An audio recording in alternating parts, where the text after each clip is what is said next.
All right, thank you, Seth. So yeah, we'll say that again. So this live transcription feature is enabled for this webinar. So if you want to enable it so you can see the closed caption, just click on it on your toolbar, on your Zoom toolbar, okay? And we made a decision moving forward with all of our webinars will be, there will be a live transcription that goes with them. All right. Happy Pride Month, everyone. It's, it's June, it's the Pride Month, and we usually celebrate the occasion through our logo with our amazing designer. So happy Pride Month, everyone.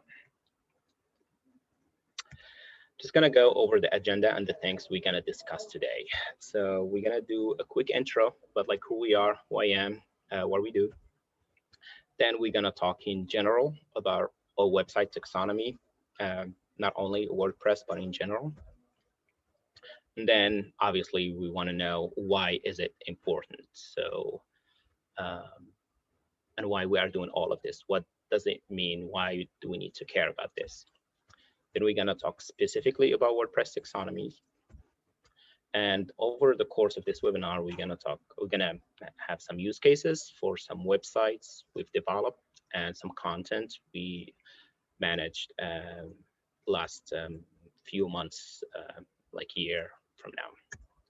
And we will have 15 minutes for questions, and we can have like an open mic if the number of attendees is not too much. And then any questions, but while we're doing the presentation, please send us any questions you have. Seth on my team, he's managing the question or the chat screen, so we will get back to them at the end of the presentation.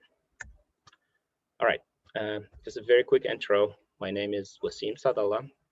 Some of you already know me on this webinar. I am the founder and CIO of IndieTech Solutions. I have 16 years of web technology experiences, and the last 12 years I've been focusing on nonprofits, working for nonprofits, and also now I'm working with nonprofits. The company is IndieTech Solutions. We work exclusively with nonprofits. We are a web agency. We do a full stack web design. I will talk about this in a little bit. I want to mention the team. So just like me with nonprofit experience, our team of diverse individuals, all of us have some kind of nonprofit experience, either working for a nonprofit or doing volunteering work or doing something that has a nonprofit impact.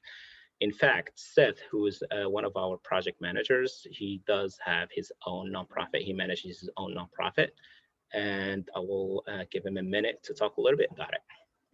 Seth? Yeah, thanks, Wasim. Yeah, hi, my name is Seth Jacobs. I am a senior project manager here at IndieTech. I've been working with IndieTech for about a year. Previously, I worked with another couple nonprofit organizations, and I did actually co-founded my own nonprofit, which is called the Sunset Run for Refugees. For the past 5 years, we've done a 5K run, walk, and a candlelight vigil here in DC to the Lincoln Memorial Reflecting Pool. Unfortunately, for the last couple of years, we've been virtual. And all of this is in culmination leading up to World Refugee Day, which so happens to be June 20th in just a few days. Our event's actually going on all week this week.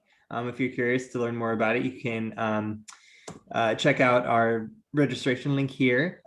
Lots of fun stuff going on, and yeah, we're really having a good time with it. But all this is to say, I'm sincerely appreciate the work that IndieTech Solutions does and all the awesome work that you all and your nonprofits do as well. Great. Thank you so much, Seth. And the rest of the team, we do have designers, developers, content managers, all like amazing people. Our services, as I mentioned, we are a full stack web agency. So we do content strategy, we do design, we do developments, we do hosting, and we do web security, which is kind of like my background. So yeah, so anything related to what we call your web presence is that what we provide. And our clients, not clients, we like to use the word partners because we love working with nonprofits. So all of them specifically, and as I mentioned, we work with nonprofits, so all kind of like causes, social justice, human rights, wildlife, policy, research. Um, we tend a little bit to more like progressive nonprofit, but we work with all nonprofit that we share a belief in their missions and goals. All right, so now to the heart of the topic. What is a web taxonomy? So by definition, which is the boring one, and that's why a lot of people don't like to talk about it, is like a structure used to organize content in a logical manner. So all of the similar things you want to organize. Yes, it makes sense, but English, please, right? So it's just for me, like working with this like for a long time. It's just a fancy word for like the use to group things that are in common. And so in our case, since we're talking about websites, so web pages or posts or any other content you have on your website that share a common thing that you want to list, that you want to group together. And I'll give you a few examples of taxonomies and for live websites that we've worked on, but you can see it's on a lot of websites if they have a taxonomy. So I'm just gonna stop this share and I'm gonna share my web because Zoom doesn't let you share your whole screen anymore. All right, let's go to web share. Okay, so when we talk about, I'm just picking the first one. The first website is about wildlife. It's called Wildlife Coexistence, and they do produce a lot of research and a lot of it like scientific, a lot of reports. So they had taxonomy that we worked on with them on uh, like main categories, like what is the content is all about. So is it like an article? Is it a guidebook? Is it peer reviewed? Is it a publication? Is it reviewed or not? Is it a podcast? Is it a video? So that's kind of like one of the main buckets all of their content is. Then they have like species because they work with all of like kind of like wildlife, all kind of species, like from cattle, coyote, elephants, you name it. Then they work internationally. So we wanted to group that kind of like if you want to only look for something in Australia, then you can see only the content that is in Australia. And then they have by project and like what are like some practices that they work on. Another one that is a little bit different is with this organization called Community Change. They do have not as complex as wildlife. A lot of their resources are either like is it research, is archive, newsletter, policy report. So just to give you an idea about like how like to group things into kind of like one bucket or like main main taxonomy. Like here, like for instance, all of the resources related to policy will show up here. So like if another one, this is a new website that we just launched. They had, I can't remember how many they had, like we just did the redesign and the content strategy for this. Before they had like for the categories, and they're like they have a lot of research resources that they produced over the years. And years, I'm talking about like 25 plus years. And before they had, I don't know, maybe 50 or 60 different categories or like bucket, if you want to call it. So we condensed all of that to 8 or 9, I believe, 1, 2, 3, 4. So all of them either, is like criminal justice reform, long prison terms, policy, and this we will talk a little bit about like how to design your content to be listed like in a similar way. But yeah, while working with them on that, we ended up with these 8, and everything, any research should be listed here. If there is new thing in the future, we can obviously we should be able to add the new category as well. Another one I want to show you about this is for Amnesty International USA. This is a little bit more complicated and it has some hierarchy into it. So all of the content as of now, so we have like it's either an issue, a campaign, belongs to a country, or it's a case. But the hierarchy I was talking about, even under each issue, there is like the main issues. Is it like business and human trafficking? Is it censorship, child marriage? And this is like the reason why we're doing like hierarchy, because they have a lot of content, and one level won't be enough. It will be just too much. So we need a smart way to organize all of this. Okay, I will stop sharing this. Go back to my okay, to the presentation. All right, so that's kind of like, I just wanted to show a little bit, and we'll go like deep into each one of them to talk a little bit about, because all of them are WordPress websites, to talk about that in detail. And the next question is, why is it important? One of the obvious one is a better user experience, meaning that for any one of us, if you go to any website, you want to have a good experience. You want to go find what you're looking for, and go. You don't want to like, hey, what is that thing I'm looking for? Why this article is not related to this is there? So you want kind of like a seamless experience. And if you have a solid taxonomy in place, that will help you achieve that. Another thing that is 99% of the requests we get, and the questions maybe all of you have over time, like at least once with a website, is we have a lot of content, but we don't know, or we can't find it. And one of like things I always hear is like, even us, we cannot find the content. So how could like someone who doesn't know anything about our organization find the content?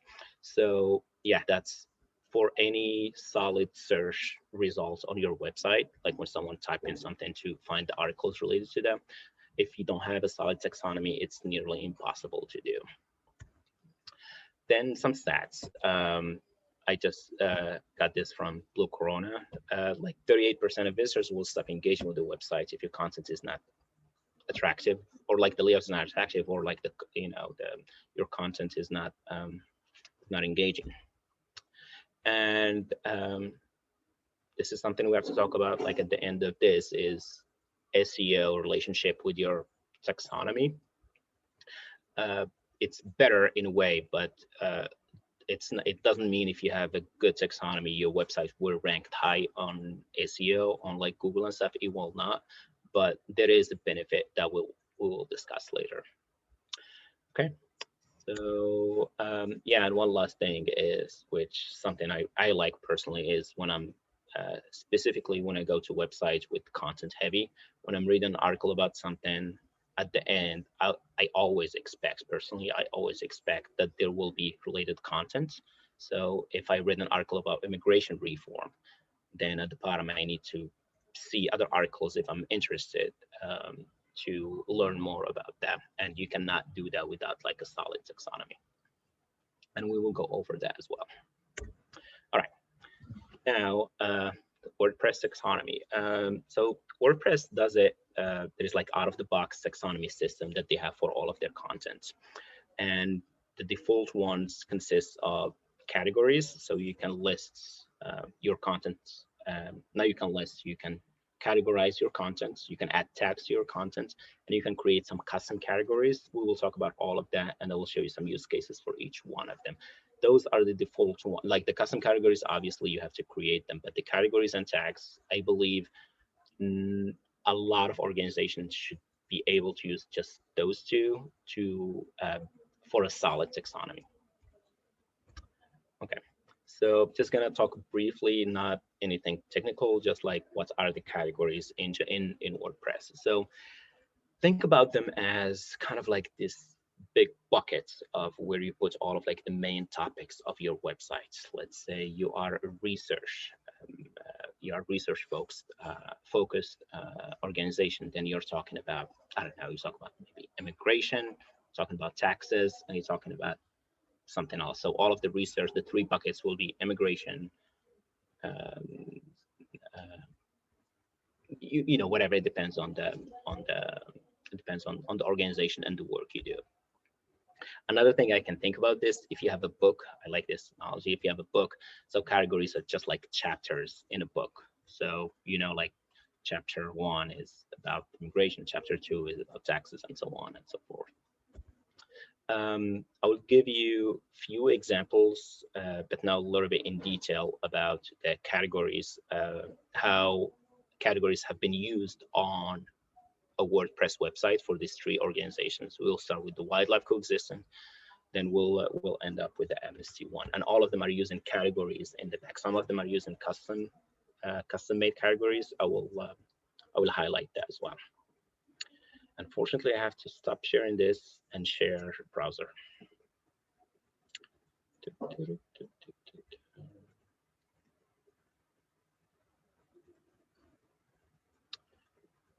Yeah, let's start once again with wildlife coexistence. So here, like, we literally just use the same name, but you can rename your category. It doesn't have to be named category, but in the back end of the WordPress, it is under categories.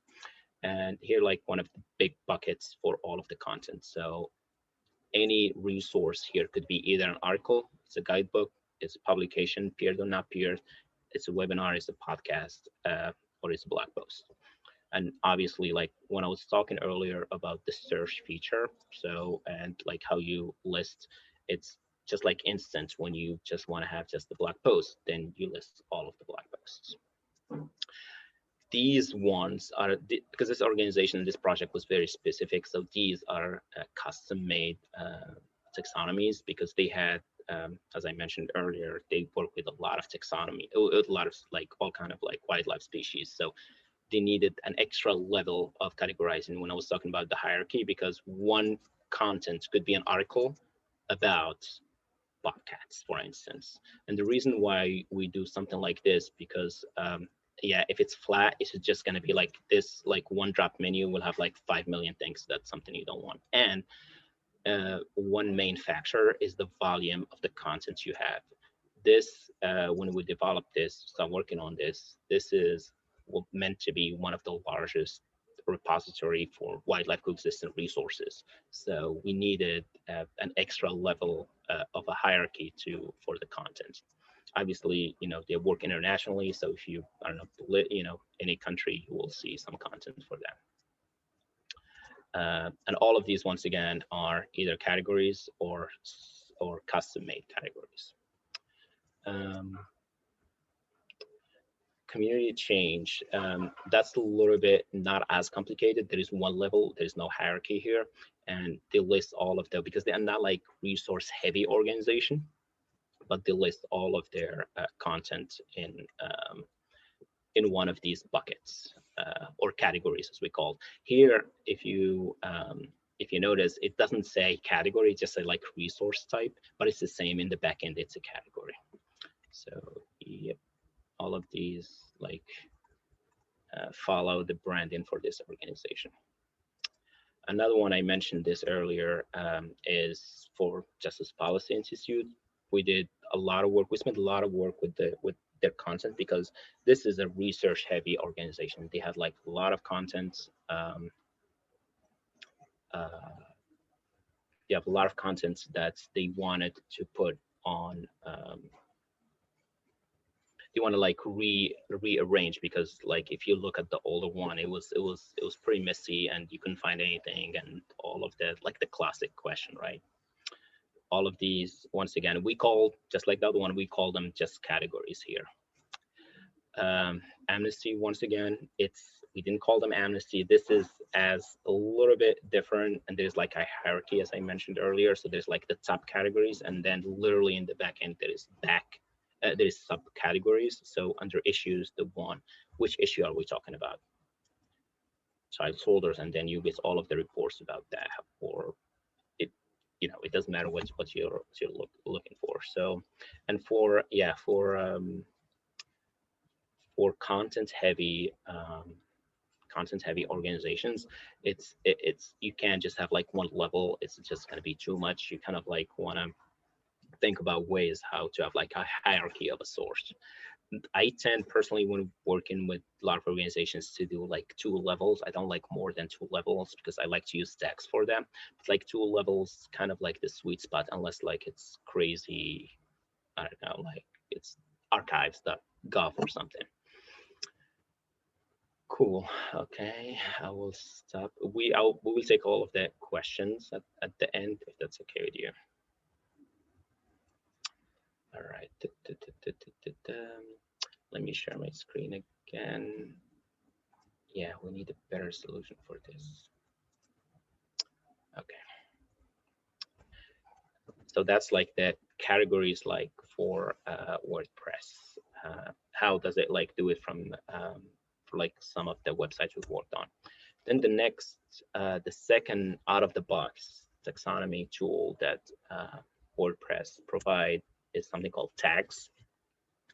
So tags are, if you think about the categories as like the top level, the buckets, think about tags as something you very specific about your post. So for instance, um, I can take, for instance, the justice policy or something like a justice or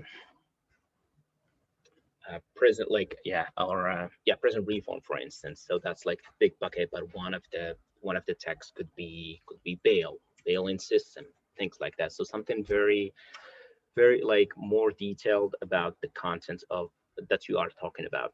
And one, just like if we take the book example, is like the site in like the index at the end of the book. If you see like the index, it's very similar. So it's kind of like give you that.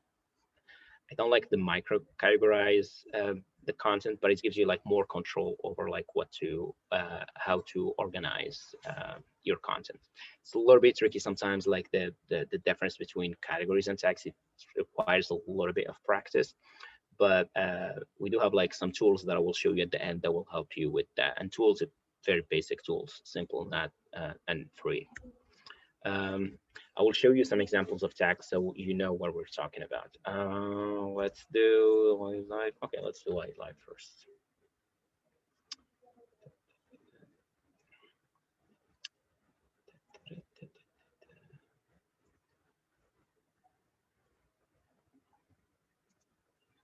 Okay, sharing again.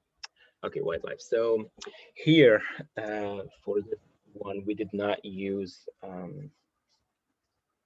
the keyword like the tags, but we're using keywords. But it's exactly the same thing. It's just like we renamed the out of the box from tags because it didn't make sense in this context to call it tags, so we call it keywords. And one of the things we had for this very specific website, and I believe I have a question about this, is when and when not, and should we not list our tags on a page on a website. The answer to that like varies depending on like how many tags you have, and I will show you examples with both. And when we recommend using like showing the tags and not showing them. So for instance, for this specific project, you don't see the tags anywhere on the website. They are all on the back end, and that was the decision we made with the organization because they just have like so many it will be too much. So for instance, one of the keywords I will think about that I can use for this is, I'm not going to use a species, country, or project. Let's use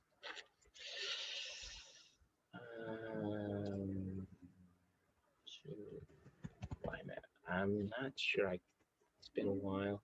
Yeah. So for instance, climate. This is one of the tags that we assign to at least like these two. These two are like these are blog posts. So you cannot find climates on any of like the species or something, but that's like kind of like an extra level of to manage the content. Another example I want to show you is this one, and it's exactly the same concept. We didn't want to show any tags. And here we use the exact same, we use keywords instead of tags. So for instance, if I look for, I know bail, I know this one is one of the tags on the backend. If I click on search, all of these resources or research reports share the same thing. So I'm gonna come here. Yeah, here we had we made the decision that we only want to show. Initially, we had it below like the tags, but you will have like 50 tags, and that's something you literally don't want to we didn't want to use. So you can see here, like this very specific piece is under criminal justice reform and place-based reform. This is like the top level ones. One good thing about the tags as well, even though you don't show them on your website, you still can use them on the search internally on your website on search engine. So if I type something, you still can see it on the search engine, even though you can't see it here. Let me see if I can. Oh, yeah, this is one thing I was talking about earlier, which is similar research articles. So you can't do this without like a taxonomy, because it's just it's impossible. So for instance, in this case, this very specific article is under criminal justice and place-based reform. I bet you these are either under one or both categories. That's one of the criterias on how to list. But we can go as deep as like, hey, they should have like the same tags, or they should have like two categories at the same time, something like that. Same thing comes here. If you go like, yeah, it definitely one of them, if not both of them. This one is under 3. So just like the other one, we will have similar research articles at the bottom for them. One thing I will show you is where we show the tags. This is our blog. We post a lot of things. It's called Tech for Nonprofits. We share all kind of stuff technology related with nonprofits, and we don't have categories, but we do have tags, because like all of our content there is no reason to put it under a big bucket. Our big bucket is a blog post. That's all we do, but we do put a lot of tags. And instead of like, we just like have them here as like hashtags. That's what we like to do. So if we click on nonprofit website, that will list like some blog posts we have about the nonprofit. And here it lists surprisingly maybe like the top 12 most used organically tags. That's how it pulls all of these. But all of these from the back end on our website. They are not categories. They are tags that we use. Okay, stop sharing this. So that gives you a little bit like idea about like the tags and categories, but at least starting with the categories is a great start already. And then the next level is, if this is assuming we are working on a WordPress site. Plus so the next level is tags, and the next level if you want to do some like custom categories. Let me share my screen again. If I can share screen. Okay. All right. So I didn't want to get too deep into like the technical side of things. It's just like kind of like the concepts, and I know there are like ways or like there's a process for all of this if you think about like working on the new taxonomy for the website. But I just want to mention a couple things before we go, because I will share some tools. So I mentioned earlier about the SEO, right? And just to be clear, if even like your tags and your categories, like those are not keywords that Google will understand, so they will list your website. No, they are not. The benefit from an SEO standpoint is once you have like a better structured website, meaning like people will come, or visitors, like your targeted visitors, welcome users, will come to your website, spend some time, navigate, read the articles, move from one page to another. That time, that's one of the metrics, that Google like consider to rank your website higher. So we just want to mention this, the SEO, because there is a confusion, and we did a lot of tests, and we didn't see any time that a keyword like a tag or a category of any sort will be a keyword that Google will highlight. It's just doesn't work. Another thing I want to share with you is one spreadsheet I will share. I can share on this chat as well. And this is kind of like an exercise we do with a lot of our clients. Is start with a strategy for your content, like simple, like don't overthink it. I will share that on the spreadsheet. I will show you like how we work with couple partners on that, like just spreadsheet, list all of the contents, all of the pages you have, and then start like drafting some new, if you have any existing one, because a lot of, if you have a WordPress, maybe you have some like existing ones, and then you start like creating the new ones. And I will share the spreadsheet in a bit. And one thing, if you ever like wanna, if you start working on this, one of the like bad one of the bad practices is to use the same like the same category as like the same name for category and tag. Like for instance, you will have a content that is, I don't know, the category is immigration and the tag is immigration. It's just like kind of like you have like double index contents. That is not that cool.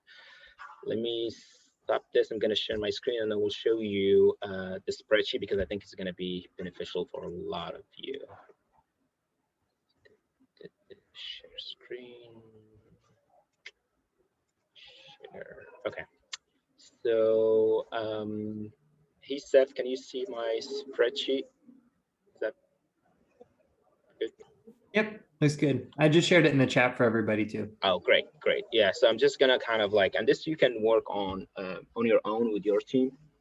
So what we do is like, we have spreadsheet with like what is the pages we are talking about, like, and to do that there are like ways you can crawl your website, or we can help you with that. Crawl your website and export all of the pages of your website, like all of them at once, and just paste them here, and one by one you can start like the categories, what I call this the big buckets, right? So, and here I'm just giving examples to give you an idea. So by default, as I mentioned, WordPress has categories and tags. Those are the default ones. And then you can create some custom-made ones that we can talk about a little bit. So for instance, here, just an example, like criminal justice is the big category for all of the resources. But then we can have some tags like youth justice, jail system. It all depends on the content and what you are providing. Another one could be like the category for all of the content should be under health. And then the tags will be COVID, will be Kaiser Permanente, for instance, will be Obamacare. Same thing for immigration, and they put like two, even though you have two categories with the same name, it's okay because the tags associated with it is different. Like one article is about citizenship, TPS, and DACA, and another one is about COVID and citizenship for some reason. And then here you can add, this is optional, you don't have to do this, but it depends how complex, or like how, yeah, basically how complex your content is. You can add like extra categories, like for instance, like a lot of organizations do run programs and projects, so you can list them by project. Okay, this content is for this program we are running, for this project we are working on. Then you can have a lot of organizations like work on policy things, so which policy they are working on. I just put like some here. And then some national organizations, they have work all around the country, so also like which state basically. So yeah, this is just like a simple, not too complicated tool that we use, and we work with our partners to fill. And yeah, we mostly like help with the pages, like the crawling, give them all of the pages, but also like help with like kind of like organize this and reorganize. But this is a team effort. We can do it on our own. You can obviously do it on your own, but just like the extra help with the process goes a long way. All right. And you, Seth, you said you mentioned you shared that, right? Good. I'm gonna share my screen, maybe the last time now. Okay. Next slide. Okay. Yeah, so wow, that was a little bit over. I was doing 30 minutes, but I did like 40 minutes. Yeah, I'm just gonna take a minute for any questions, and then we're gonna do some open mic the last 5 minutes. So please stand by. If you have any specific questions, please let me know. I will just have a look very quickly. Okay, one of the questions is, how many categories should we have? Well, that, I don't know, that it depends like from one organization to another, but we kind of like find like in general 5 or like 4 to 9, 5 to 9, that's usually like kind of like the sweet number. depending once again how big the organization, how many contents do you have, stuff like that. All right. Okay, I'm just gonna read questions very quickly. Okay. Our developers have simply, I'm just going to read the question and then I'm going to try to answer. Our developers have simply copied the tag taxonomy on our site and used it for other things than tags, such as regions and languages, to filter our contents. Does WordPress have the alternative that would work better to help people find content other than tags? Yes. So Risa, the answer to that is custom, exactly what I was mentioning earlier, is like custom categories. And I showed you like few examples with like programs or locations. Okay. Another one.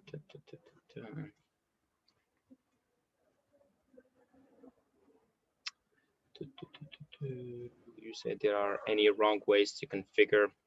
So Risa said, is there any wrong ways to configure sites taxonomies? Definitely. One of the kind of like bad practice I've seen is specifically not with categories, but with tags. It's just like some sites have like 500 tags, which is, in my opinion, is not ideal. The reason why you want to have a taxonomy is kind of like to organize, not to organize your website, not your content, not to make it kind of like a forest. So yeah, there are some wrong ways where you can not configure your site. Another thing is you should always think about like your website is growing over time. So just kind of like keep that in mind, that the website should be should allow for growth, especially like with taxonomy when you want to add new content.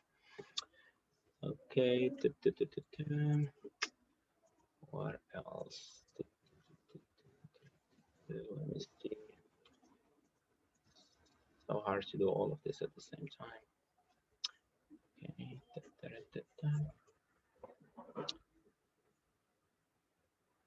Okay, questions.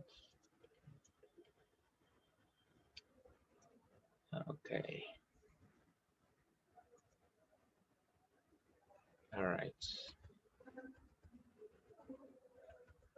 Okay, what is this? Another question is, how can we reorganize tags if they are currently messy? Yeah, exactly. That spreadsheet I was talking about is an exercise that you will go and do with your team, and we can definitely help you with. But yeah, because this is just if it's a lot of tags, then not like that's the starting point for that. One question that I answered is when and when not to display tags. Once again, it all depends on like how many tags you have. So if it's like too many, then there is no need for them. Okay, this is another good question. When setting up tags and categories, how to keep them structured for staff? So one thing I like about the taxonomy for WordPress is once you create a category or a tag, and you can reuse, meaning that let's say you have a new page or a new post or new content. The moment you go to the tag section and trying to type in something, it will, you know what, I'm going to show you an example because it's a little bit. Let me share my screen, show you a very quick example. That's one thing I love about WordPress. Share screen.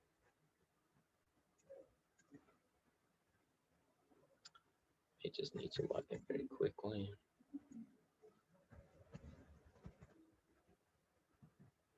Give me 1 second.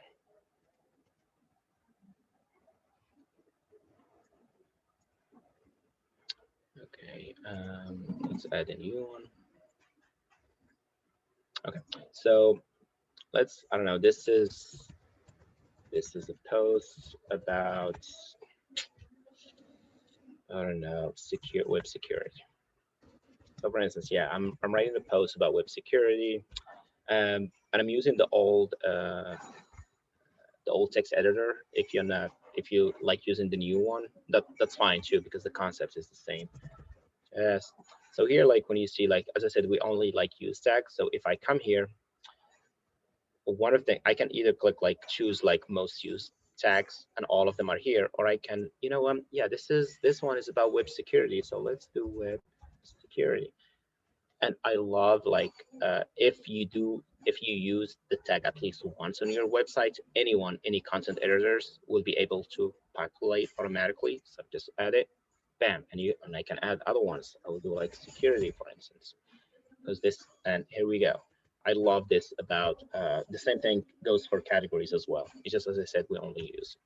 So just wanted to mention that. Okay. All right, I'm gonna stop sharing this. And for last time, sharing for last time. Okay. If you guys don't have any other questions, we have like what, 15 minutes or less. We can do like an open mic if you have a very specific, instead of a question, if you have like a very specific use case, we can review. We have like 10 to 12 minutes. If you want to follow up and we can work with you on this like offline, please feel free to email me. Like we can book 10-15 minutes or whatever, like a Zoom call. We go over your content and discuss it. Please, we're gonna use the last 10 minutes for that. We can use the chat screen and we can have an open mic if needed, and we can see one of the current websites you guys have. We can do a quick review together if that's necessary as well.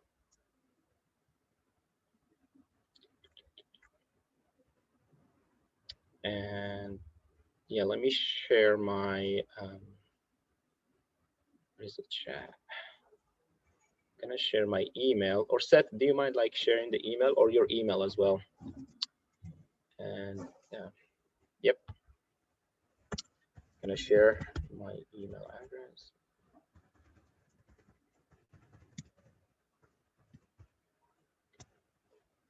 We'd be more than happy to work with you on any specific issues or challenges you're having. Also, we started doing all of these webinars like this, like mid last year and this year, and every time we try to come up with like new ideas, anything that could like help the nonprofit communities, like with anything web related. So please, please, please, please give us feedback on how we could make this better.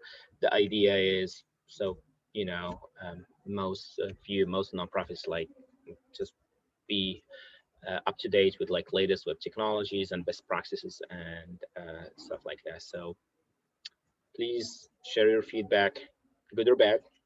Feedback is a feedback. And yeah, and I think I recognize few people here that they've been coming to our webinars a lot. So thanks for that. Thanks for coming back. Let's give it a couple more minutes. Thank you, Seth, for sharing that. Yeah, that's like for the previous one. We did web analytics with Google. We did few actually. Yes. One should be like about like maybe web security, but we believe that taxonomy is very important, especially like right now, especially with Google, like just like threatening the SEO logic they are using and the conditions. So we definitely need to be up to date with that and make sure that people can find us and visitors can come to the website and do what they want to do.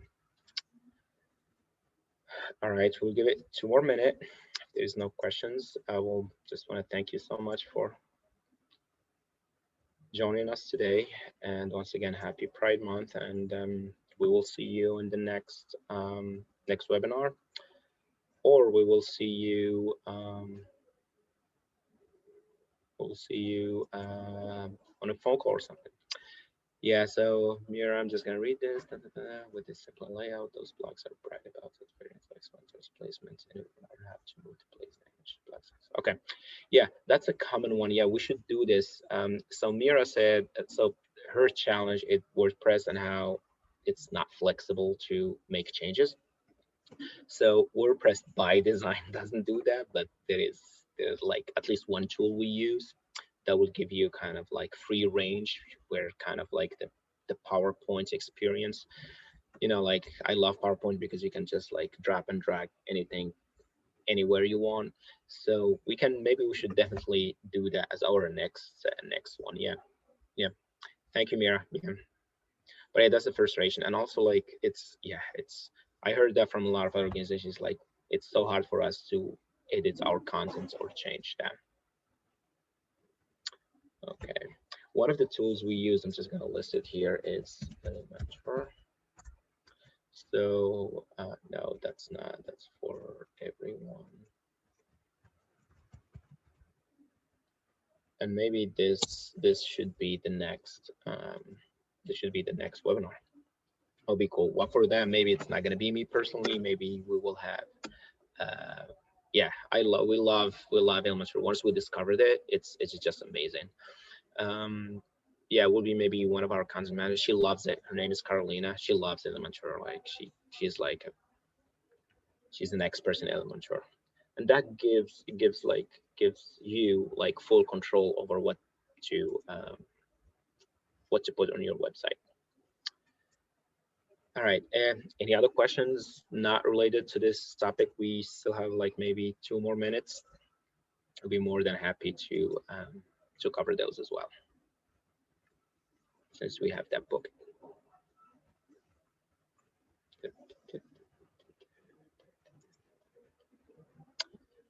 All right.